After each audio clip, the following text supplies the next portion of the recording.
Apple reveals its most valuable product. See if you agree. This is the focus group.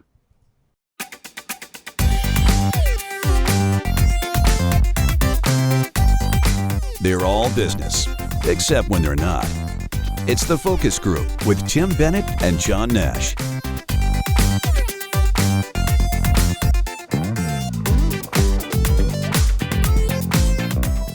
Hello, everybody. Tim Bennett here with my good friend and co-host, Mr. John T. Nash. We are the focus group, and we have a lot of territory to cover today. First, we're going to do Caught Our Eye, which is some stories that John and I will share with you. Then we'll do a quick talk about two brands that seem to have coupled together. I actually think it's odd and gross, but we'll let you decide that.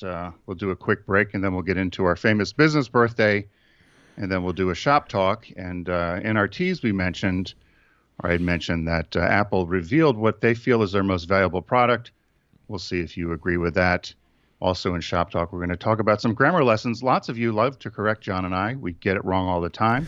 We are a product of Connecticut education, so you can blame that. I got blamed in college. I think John did as well. We often make mistakes when we talk, right, John? You're tossing Region 15 under the bus. Just tossed them under the bus. Like, oh, what any mistakes that these two make are they're clearly because of Region 15. Hey. Well, our friend Marianne and I went to the same college, and she had the same thing. And one of the professors said, hey, you and Bennett are from the same place, aren't you? And we were in school in Ohio at Marietta, and she said, yeah. He said, I don't know what you two were doing in 7th grade grammar. Out to lunch. So, I miss those days. We had what kind of school did we have? We had one of those. It was the late 60s, 70s, right? We did, what do you call that? Your mother could explain it, but we were doing lots of experimental education. Mm-hmm. Yeah. Well, That what it was? Here's something that, this is completely different, by the way, and I'm just going to toss this in. Last night we were watching Jeopardy, and the contestants were all young. They were young, maybe millennials, I don't know. But one of the questions was, see if you can get this. What famous actor whose last film was The Sunshine Boys used to say, his catchphrase was, say goodnight, Gracie? George Burns. There you go. No one got it. No one buzzed in. The next question was about a senator who was held captive for many years and was considered John McCain. No one buzzed in. Here's what I don't understand. So you and I weren't around then, but we know who they are. Yeah. So I don't give a pass to those sort of kids. It's like we've told that story before. Holly, who worked for me, when I said to her that time you and I were in New York with a bunch of other people, and I said, oh, by the way, there's Billie Jean King. Remember, right behind her. I said, by the way, there's Billie Jean King. She looks, she turns, she comes back. Where? I said, right behind you. Next to you is Billie Jean King. She turns around. I don't see her. Right next to you is Billie Jean King. She turns. She goes, she's not black.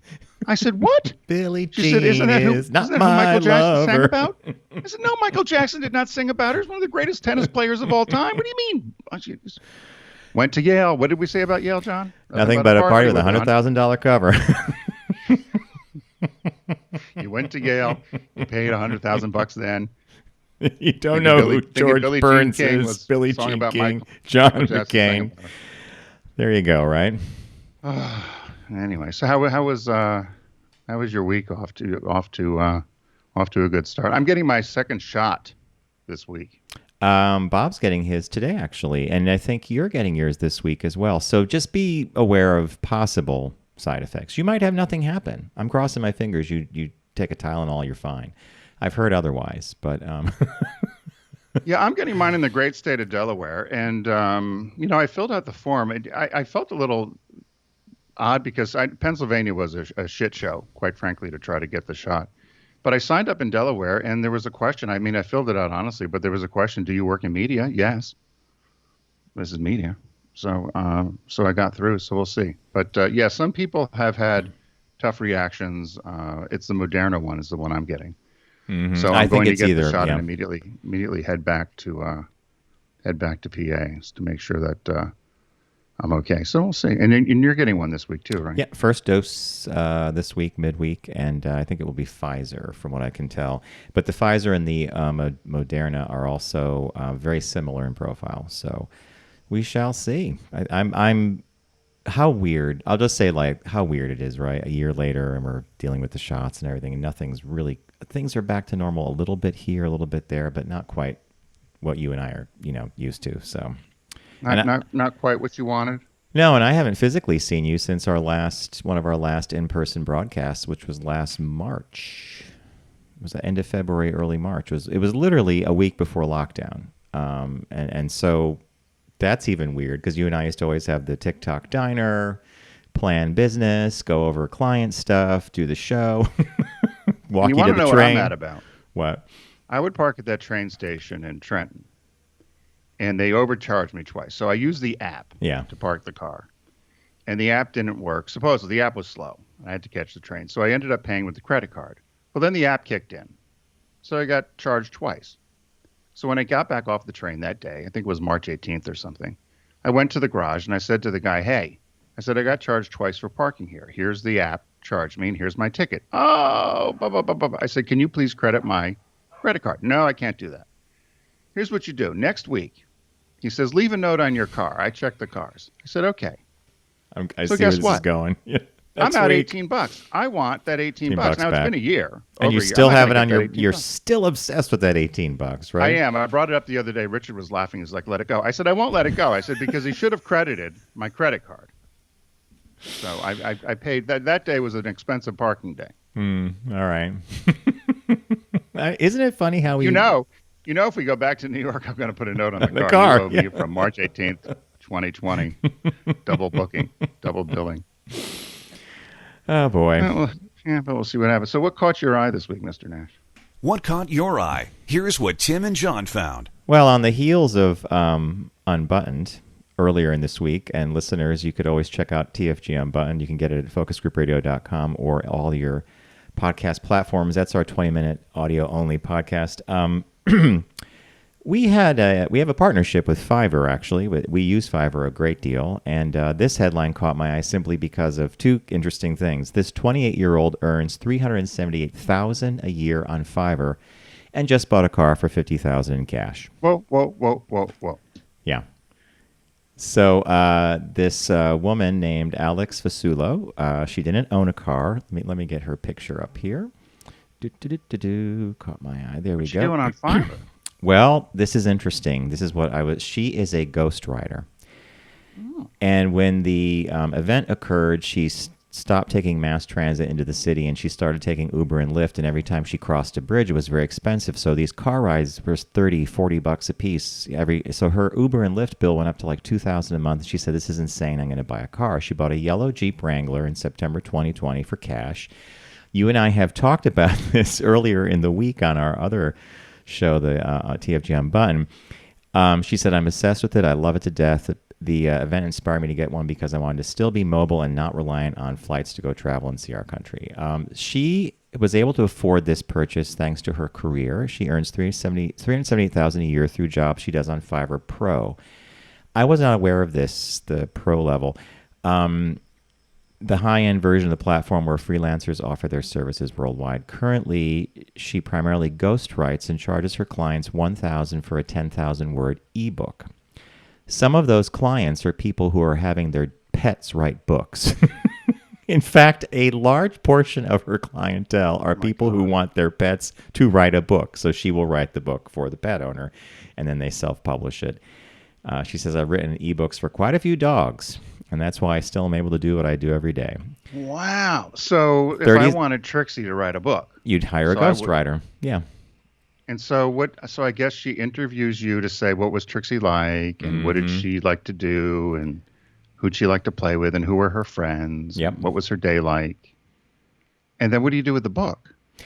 These people self-publish it as a Kindle book, or sometimes they actually go to the expense of having it printed, and then people can order it offline. She said that she earned over $36,000 in May 2020 alone, her highest earning month ever. That must have been a big time for people wanting to have their pets write books. 36 books, right? Yeah. 36. What are we doing wrong? I don't know, but I'll tell you this. I don't know about ghostwriting. That's a hard gig. I think if she can knock out books like that, and people are happy with her work, and she's able to do this on Fiverr, she must have I think she's probably good at what she does. So I'm giving her a big thumbs up and kudos, and I'm glad she got a Jeep. Yellow is a funny color to you and I have always puzzled about yellow, right? It's a She got tough a deal sell. on that. Is it a tough sell, yellow? Yeah, the toughest sell for cars used to be blue. Blue was always the toughest color, particularly a light blue. Dealers used to call it loser blue. A light blue car was always a tough sell for whatever reason, I don't know. These kind of vanity colors, these yellows or in orange, or sometimes the browns, kind of crazy browns. But no, yellow, particularly this is a school bus yellow, kind of, isn't it? Yeah. But they're a tough sell. I had that orange Tiguan I was driving for a while, which I liked it for about 3 minutes, and then it becomes a little bit too much. But was that a loaner, the Tiguan? Yeah, but then they tried to sell me an orange one. Oh, okay. It's like a hot potato, and I said I'll buy it if you give me a deal. I'm not going to buy it on purpose. I'll buy it if you give me a color. deal. You buy that color in a deal. What I'm still fascinated by this book. Books plural. With the dog. Books plural. Yeah. So I wonder if she writes for cats. Any pet you want. She could have the canary write a book, right? Or a parrot, I suppose. But yeah, quite the deal there, huh? Hey, look, I smiled when I read that, and I thought, man, if you can write like that and so quickly, and people are happy with your work and pleased with what you're doing, go on and knock it out of the park, right? Our friend Mary wrote a book about her cat, Blanche. Blanche gets a job I remember that. at the farm, and then Blanche goes to work. Blanche, goes to school. I want to look at one of these books and see what the deal is. I think this could be something for us. We'll offline and talk about that. I think that's you an and NO. I. Yeah, you and I. Well, you and I have talked about writing and. Look at John. We'll talk offline. Why don't you just say no right now? Just say no. It's not going to happen. No. But listen, she's got all that freedom. But Tim, you're onto something. I'm intrigued by something just clicked in my head. Let's say you had the idea and the blueprint for a book, right? And you decided you were going to spend $1,000 to have someone ghostwrite 15 pages, and you know what I'm talking about, the book that it's offloaded. Someone does it. It comes back. You make a couple corrections. Then you get ready to submit it to the public. That's something we can talk about. Yeah, the difficulty is in your voice, whether somebody knows your voice or not, and that's the difficult part. That's why anytime you and I write something, it usually ends up you and I having to write it because it's not your voice, right? Yeah, but you don't think you could? It's kind of like me as an art director telling someone to design something a certain way. We could probably nail that. We could probably nail it. Well, we'll see. All right. So what caught your eye? So mine was, I kind of got bored of the story, but when I saw the headline, I thought this had to be a joke. So I checked it out on, what is that, Snopes, where they checked to make sure that it was a true story. Yep. So the headline, it was in a few places. It was in Vice. It was in the New York Post. Cargo ship drew a penis and butt before getting stuck in the Suez Canal. So this was that boat, the big Ever boat Given. that got stuck. Yeah. The Ever Given that got stuck in the Suez Canal. So somebody, these nerds, like they have Flight Tracker and all these different sort of tracking devices. There's a nautical tracking device called Vessel Finder. Okay. And so before this boat had run aground, it was going. So this ship, this gigantic ship that was all over the news that we heard about, it measured as long as 4 football fields. Biggest container ship in the world, I think, right? What was it? I don't know if it is one of the biggest largest. Transports. Yeah.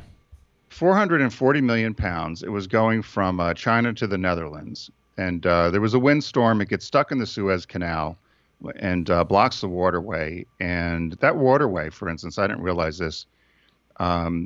There was a staggering $10 billion of trade a day goes through there. Can you imagine? $10 billion a day. 50 to 70 some ships a day traverse the Suez Canal. Yeah, it's a huge it's about thing. 12% of the global trade between Africa and Asia.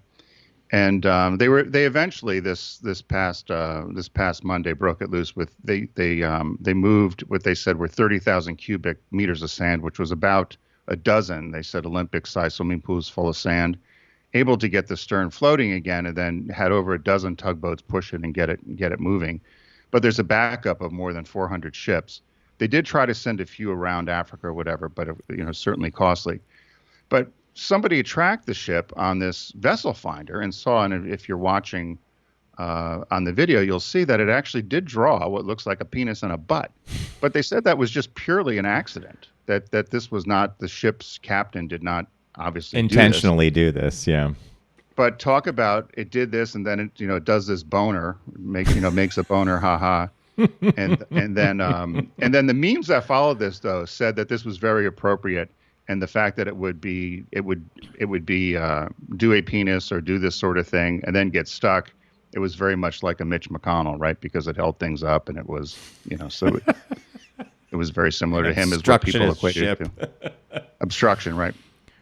So they did say now though that now that the ship is free, there's all kinds of other issues now of people pointing fingers. So the ship is owned by a Japanese firm. It's operated by a Taiwanese shipper, and it's flagged in Panama. So there's this multinational conglomeration pointing fingers at each other. So the Japanese company that owns it has a $3 billion liability insurance policy, but they're thinking that's going to get chewed up pretty quick. So they're trying to figure out who's going to pay for what in the insurance claim here, as for all this disruption of travel and what it took to free this ship. But they also said that there was talks of what the shortage is going to be, what things there will be a shortage of. They're expecting that it really did affect the supply chain and what items are going to be affected globally due to the shipping interruption. I don't know, have you heard things that were there were live animals on some ships that may not actually make it to the port, because when they move livestock, it's timed. Right. We have X number of water and food and rations for the animals. So there's a big concern about how they're going to reshuffle the shipping lane to accommodate merchandise and stuff that's being transported that is perishable or can actually pass away, like sadly an animal.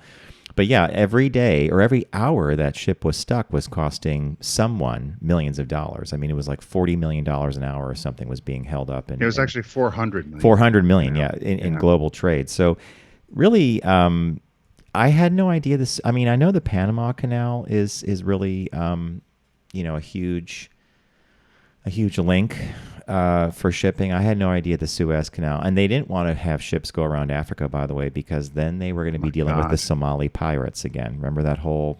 Yeah.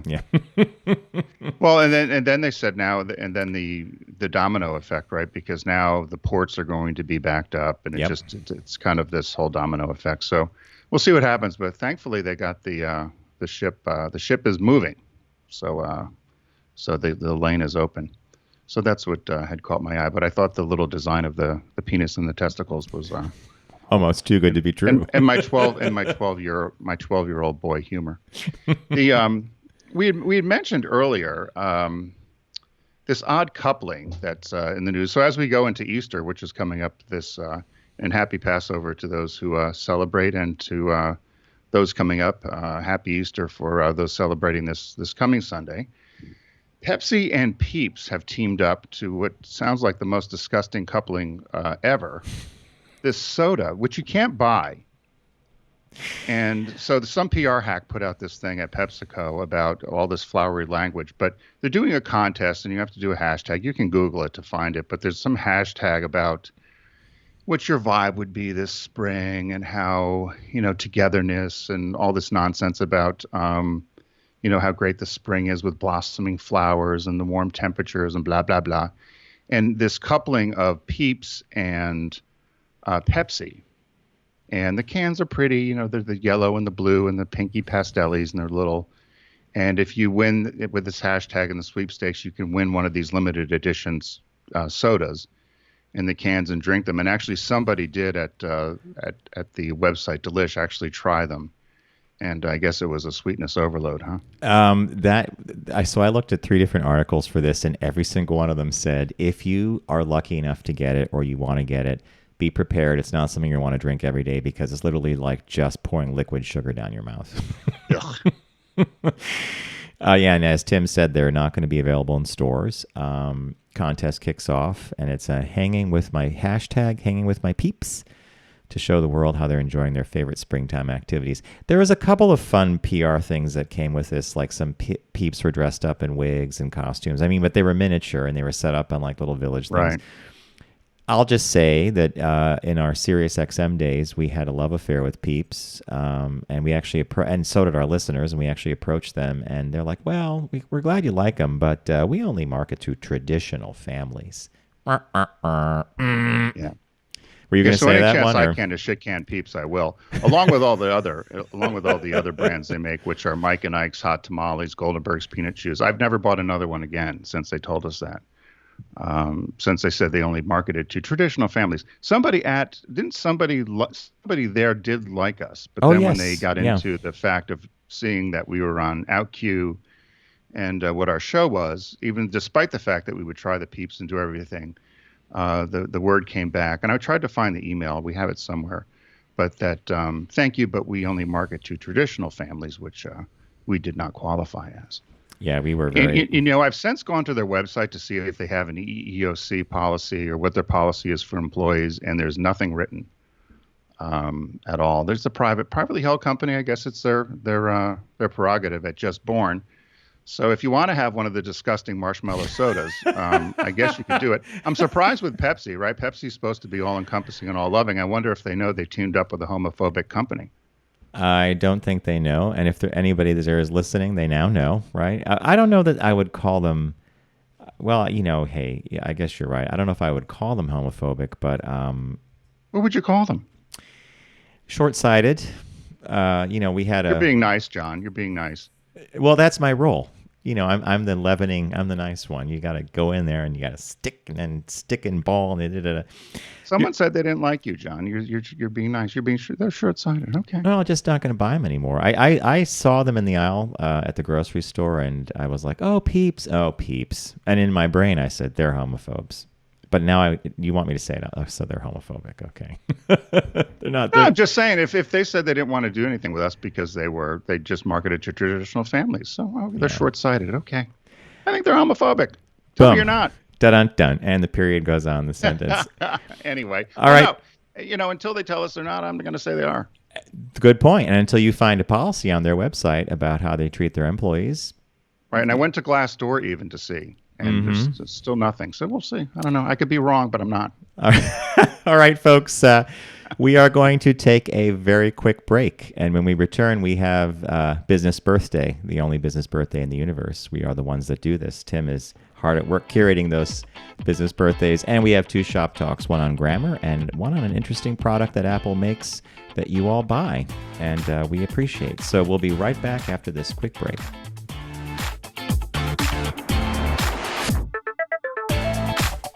You're listening to The Focus Group with Tim and John. Learn more at focusgroupradio.com.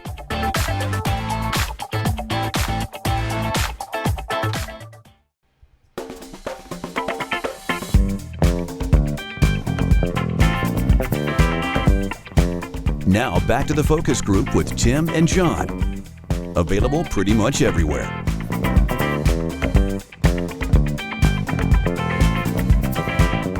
I walked all over the rejoin. Hey, welcome back to the Focus Group. Tim Bennett here with my good friend and co-host, Mr. John Nash. Find out all about us at focusgroupradio.com, and be sure to also listen to our Tuesday podcast, which is TFG Unbuttoned. You can find all of our media housed at focusgroupradio.com. Also, you can find our sponsors there, and be sure to check out Deep Discount and click on their logo and start shopping away. The business birthday today, Mr. Nash. Everyone does celebrity birthday greetings, but the Focus Group is the only show in the universe that celebrates business birthdays. I was surprised about our business birthday today is Liz Claiborne. Her full name is Anne Elizabeth Jane Claiborne, and I actually thought we had a woman on, Charlotte Beers, many years ago as a guest.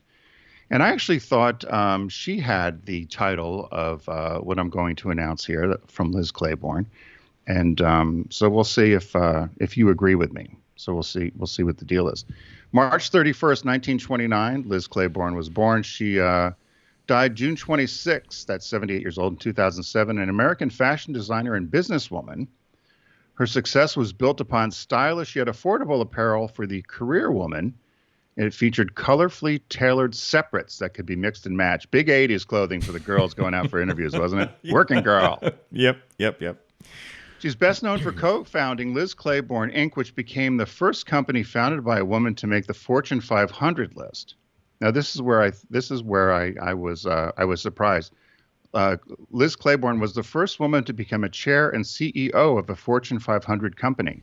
See, I thought that was Charlotte Beers. Did Charlotte Beers differentiate between a Fortune 500, or was she the first for advertising? Like, did she cut and parse that? Because she was one of the first for a major agency, right? Maybe that was it. Maybe it was agency. Yeah. Yeah. Okay. So let her have Liz it. Claiborne. Yeah. Well, they both are accomplished women in their own right. So Claiborne was the first woman to become chair and CEO of a Fortune 500 company. She was born in Brussels to American parents.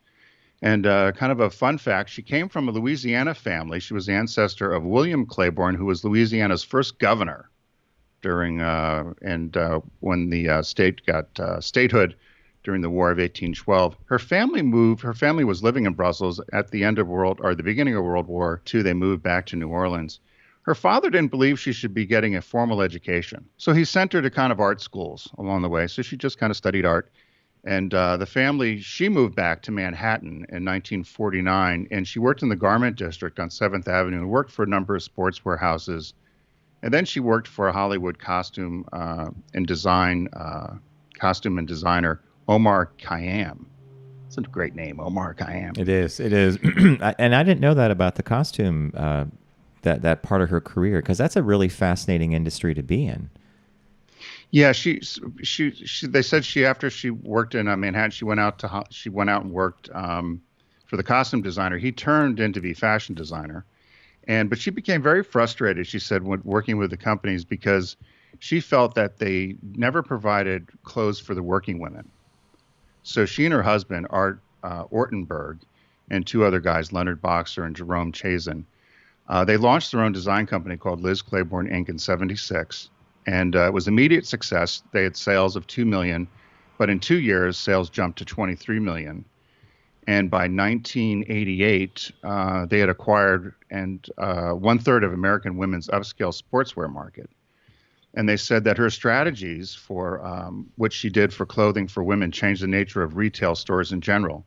And they give some examples. They said, for example, she insisted that her line of clothing be displayed separately in department stores to make it look like it was its own department of itself within a store. So now when you go into a department store and you'll see Nautica has its area, mm-hmm. or Polo will have an area. Calvin Klein or Tommy, yeah.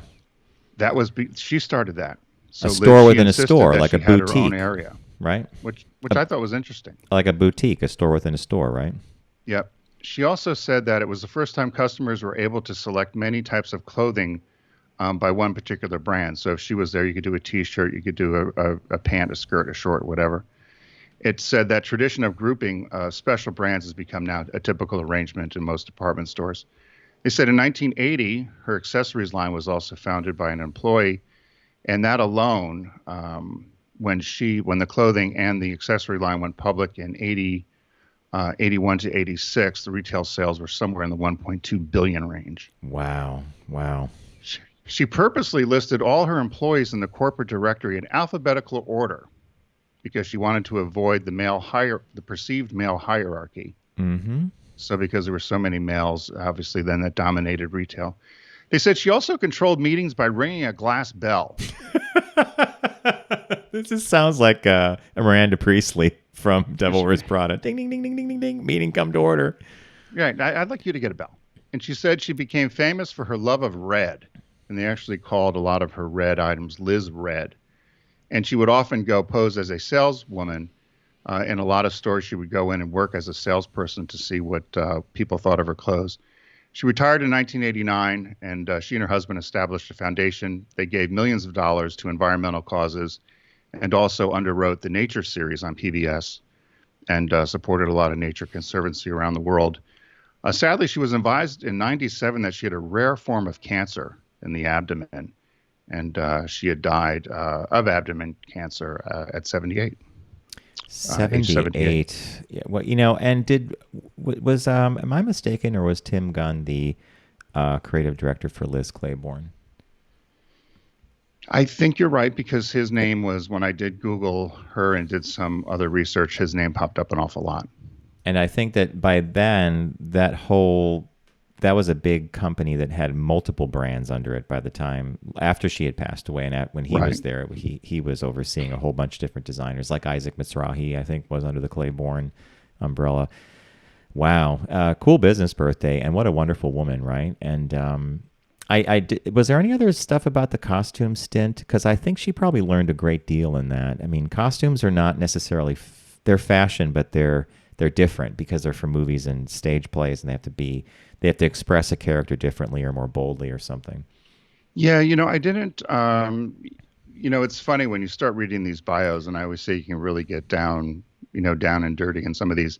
I didn't go off that route. You could go on off that shoot, and then you'd be in a whole different area. So I did Mm-hmm. not go down that route of how long she spent with them and what she worked on. But she did spend a number of years doing that.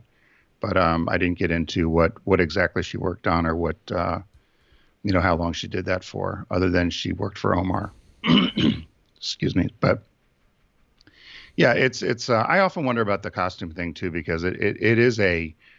I think it would be a fun thing to work on. I know you like the special effect. You like that one show, wasn't it? A special effects show that they would do the sci-fi makeup. Wasn't That there a was on show? Sci-Fi. Yeah, I used to watch that. And one of my favorite exhibits years ago, after Bob and I were in Palm Springs, and we made a trip to Los Angeles before flying home. And the Academy of Motion Pictures Arts and Sciences, which is who does the Oscars, had a pop-up museum near the LA Contemporary Museum. And it was a beautifully done exhibit on the power of costume. And my favorite section was Edith Head, who worked a great deal with Alfred Hitchcock, and just how directors and costume designers think about clothing in a very structural, colorful, and how they think of it in terms of framing and the composition and what people are going to be doing. So that was a really cool thing, and I really grew to really truly more appreciate than I had before the costume side. So good business birthday.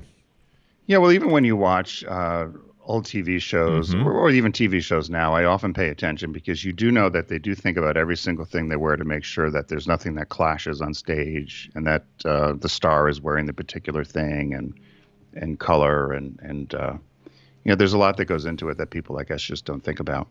But We and do movement. internalize it when we watch it. We don't necessarily say, "Oh, that costume is making me feel a certain way," but it's all crafted. That's what you were getting at. It's all thoughtfully Yeah. put together. Yeah, Wasn't that Liberace's thing about bigger and bolder, brighter and to make sure that don't wear, what was this thing? Don't wear black on stage. You don't want to get Because lost. yeah, you want to be the focal point, and that was this whole thing. He said he told Elvis. He said he told everybody to wear like outrageous Did outfits, tell Elvis, yeah, Elvis, yeah, Elvis, you got to wear lots of things. sparkly, glittery, More right? sparkles, nearly sparkle. so, so it's time for our shop talk segment, and John had found this, and I read through this, and we We're are guilty of a guilty. some, not all, some. These are 11 common grammar mistakes that make people cringe and make you look less smart. Some are quite obvious. There are a couple that I still stub my toe with now and then. But these are 11 common grammar mistakes that people make in their writing or social media. I do find that when I see things, they do say that texting and social media now has really been the downfall of a lot of this, right? Because people are Butchered lazy. language, butchered it. Yeah. Right. You don't want it. And even when you do a hashtag, you're not allowed to do an apostrophe. You're not allowed to put any punctuation in for the hashtag. You know that, right? Yeah, it's just letters and that thing at the beginning. Yeah. Yeah. So what was the as So this we'll was run through. compiled, Yeah. what was the first one? This came to us from NPR, and the first one is apostrophes. So here's an example of how an apostrophe would be used incorrectly. We need to get our sales numbers up, and someone would put an apostrophe on the word sales between the E and the S at the end of the word. In reality, it's we need to get our sales, plural, S-A-L-E-S, no apostrophe numbers up. This is an example of the all too frequent attack of the unnecessary apostrophe. People see an S at the end of the word and they think add an apostrophe.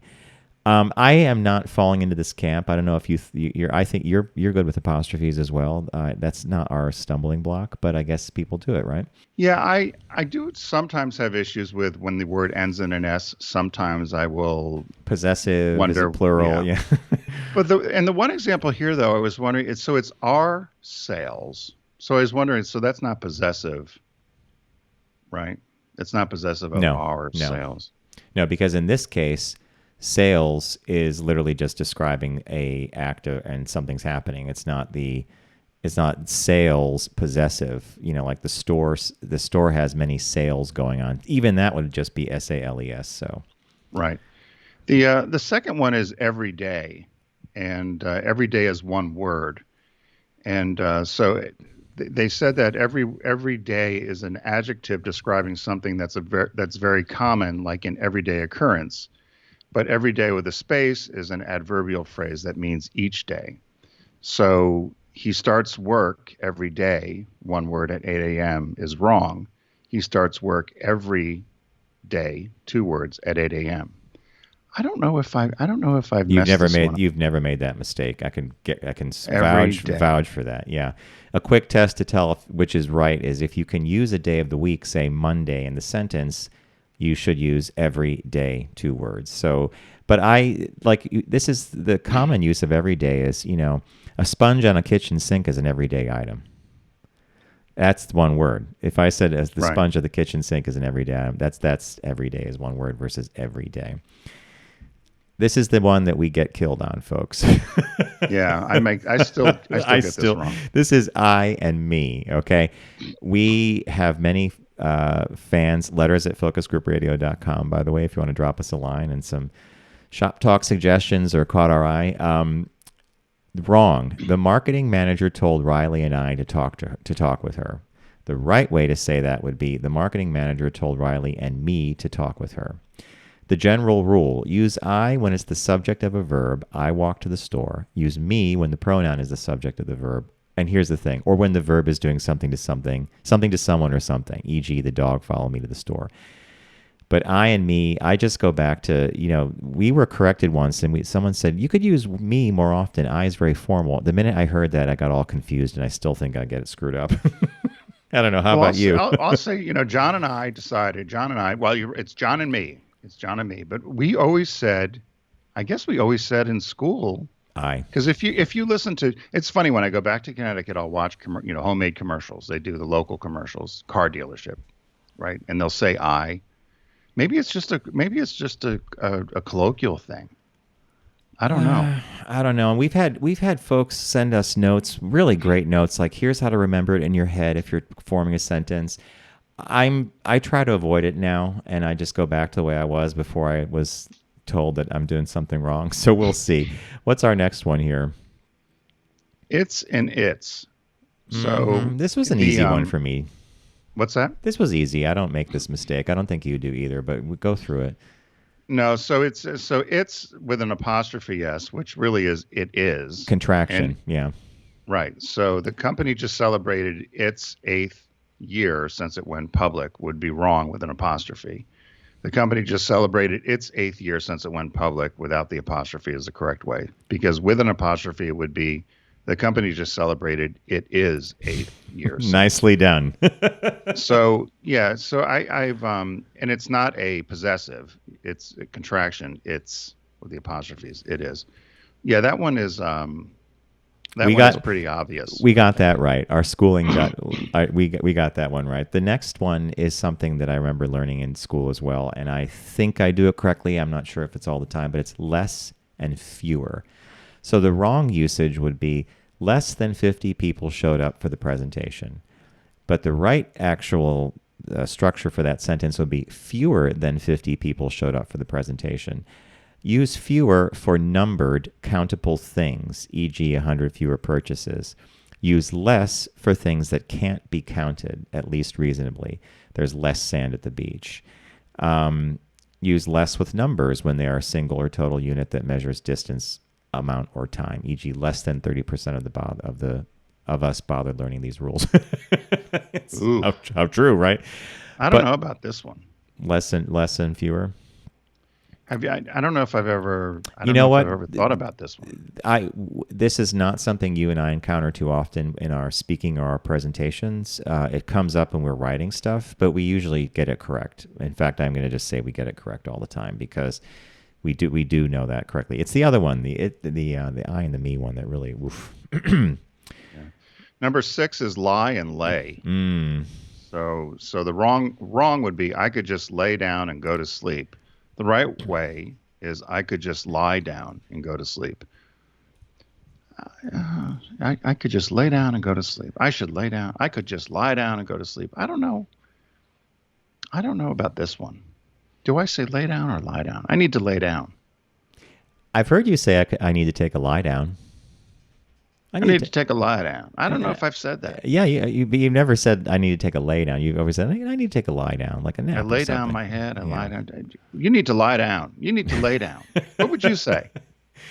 I might avoid the whole thing and say take a nap, but take a nap. Well, I do that in writing if I don't know. I'm like, can I say it another way that I know is correct? Exactly, and you taught me that for names you can't pronounce.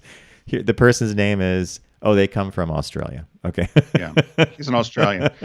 To lie is an intransitive, which means it doesn't have an objective. See, I don't know what all the other stuff means. I think that was our problem with grammar. They add the this and that. You mean all the rules with all the pronouns to this and okay. Yeah, we kind of. This next one, number 7, is lose or loose. Wrong. If we stay on this track, we can't lose. LOOSE. If we stay on this track, we can't lose, LOSE. This was so obvious to me, and I don't think we've ever made this mistake. Yeah. This is a pair of so-called confusables, and it's only confusables because of the one extra O in the word lose or loose. So I'll leave it at that. I think anybody listening says, oh, yeah, I get that right all the time. And number 8, that and who. So the wrong would be that the people that reach their sales target will get a reward. The right way would be the people who reach their sales target will get a reward. So people are a who, people aren't a that. Correct. I guess is the way of saying it. Frank DeCaro used to go crazy about Vogue with Madonna. The song where it's ladies with an attitude, fellas that were in the mood. You would go nuts because it's supposed to be fellas who were in the mood. Not that were in the mood. So...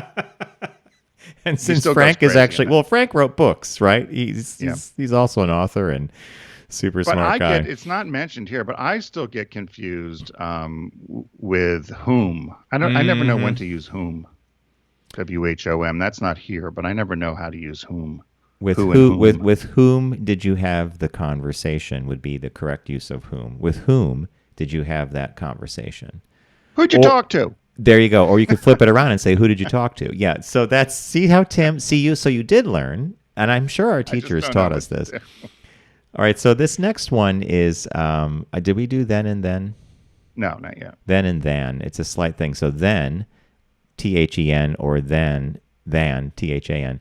Wrong. That presentation was better than the first one, THEN. The correct usage would be that presentation was better than, THAN, the first one.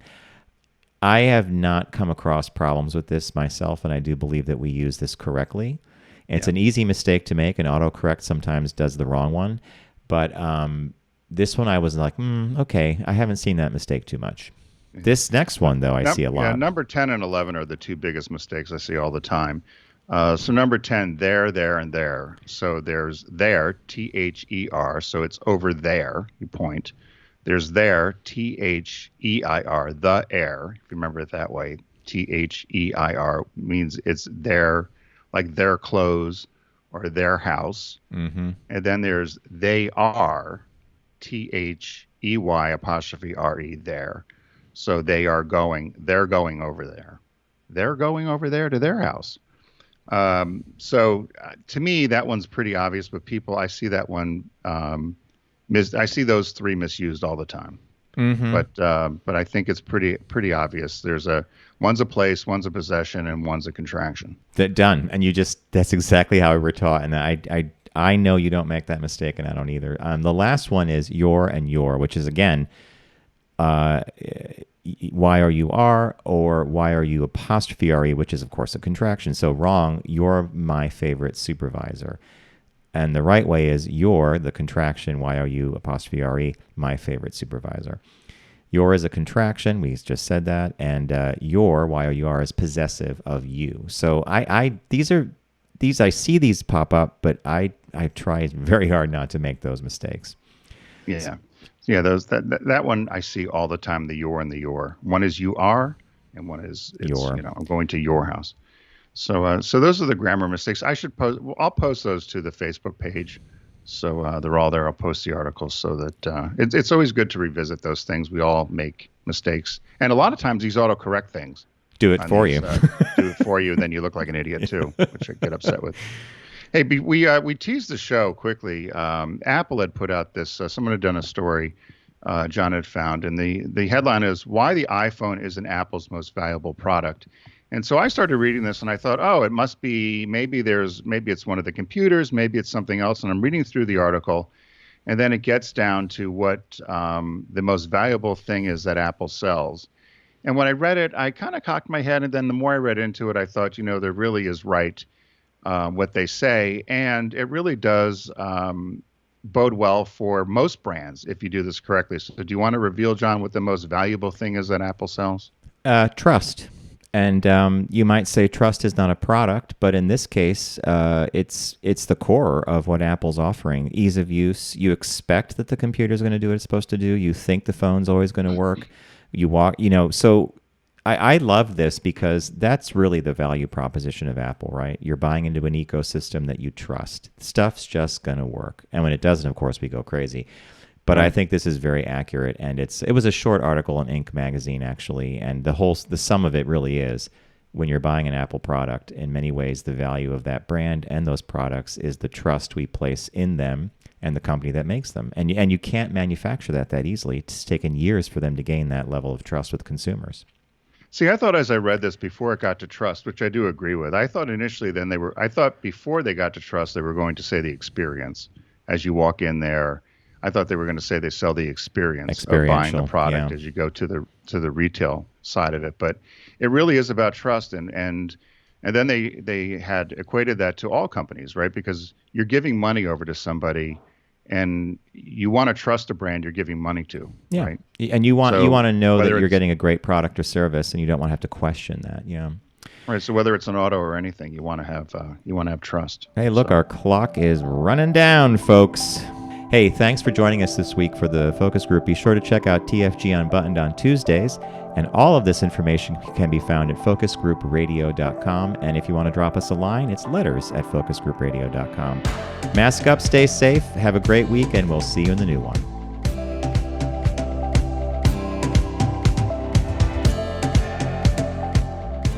It's the Focus Group with Tim Bennett and John Nash. Accessible on all platforms. Subscribe, like, and rate us on your platform of choice. Learn more at focusgroupradio.com. That was a stunning focus group.